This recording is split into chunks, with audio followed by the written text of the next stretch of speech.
let's consider a rope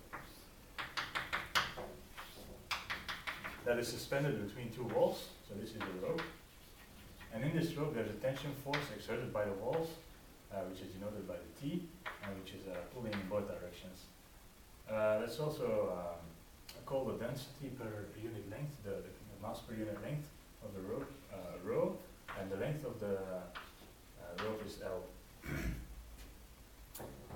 Let's have a look at the quantity T over rho and what the units are for this quantity. So T is a force, is a tension force. So the units for that are kilograms meter per second squared. And the units for rho is mass per unit length. So that's unit length is meter per kilogram. And you see that these kilograms cancel out, and you get, as dimensions, you get meter squared per second squared. So the dimensions of this quantity are velocity squared, basically. So let's now define the velocity of the wave, as a square root of T over rho. Yeah? And then you can go even further and you can define the frequency of this wave in this system by multiplying with the wave number. Wave number in this case is n pi over L. L is the length of the rope. N is the number of overtones in the system. So n is 1 is the fundamental mode, n is 2 is the first overtone, times the T over rho. And this is then the description of all the frequencies in this system. As you can see, when T goes up, then the frequency goes up as well. And you can easily test this with the rope between your hands. If you pull harder, the frequency will be higher. Also, the density plays a role here. If the density goes up, look at the guitar, the most dense guitar string is the lowest note.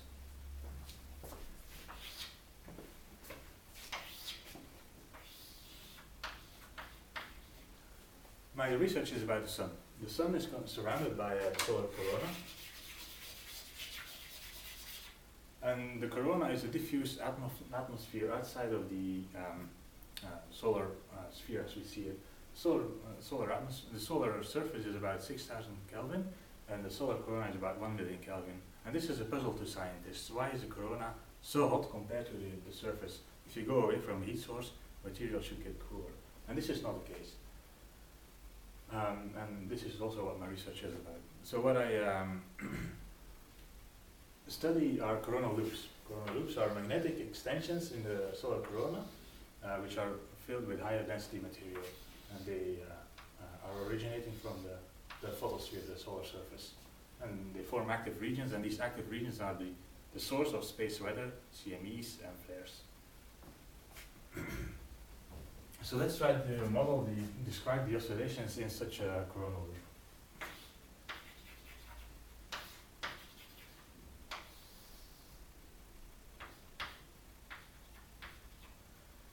Magnetic field also acts as some kind of rope because it also has a tension force associated with this. So this is a tension force again.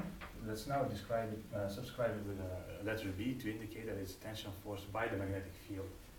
The magnetic field is aligned with the coronal loop, so this is the magnetic field B. And also there's a density of the plasma inside this loop, but let's call that rho. And again, analogous to the rope system, let's look at the units of TB by rho. And for that, of course, you need the expression for the magnetic tension.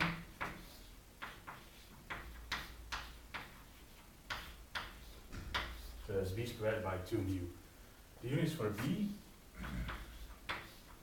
is Tesla, as you all know, and Tesla is kilogram per coulomb second in basic SI units. For the permeability, we have the units kilogram meter per coulomb squared. So then if you fill in all the quantities, you find that you get P squared is kilogram squared, coulomb squared, second squared. The inverse of this is coulomb squared, kilogram meter, and the inverse of this is meter to the third divided by kilogram. And you see that all the kilograms cancel out, coulombs cancel out, and you're left with a meter squared divided by second squared. So you see that this quantity over here, this tension force divided by the density is again speed squared. So we call this this quantity over here is called the offering speed. After the person who has invented this, who has come up with this expression for the speed first, of course. It's a square, of course, yes. Or, yeah, let's write it with a square root here. So again, you can do the same exercises here, and you can multiply with a wave number along this loop, and then you find all the frequencies for this, or for the oscillations in the loop. Now, what I do in my research is actually the opposite. I know that I look at the observations from the solar corona, and I see oscillations there.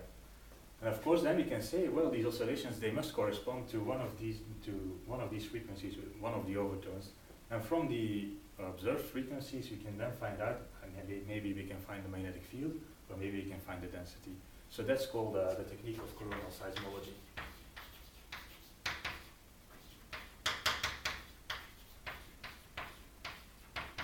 Meaning, by looking at waves, we can find information about the corona without actually going there and measuring it in the location itself.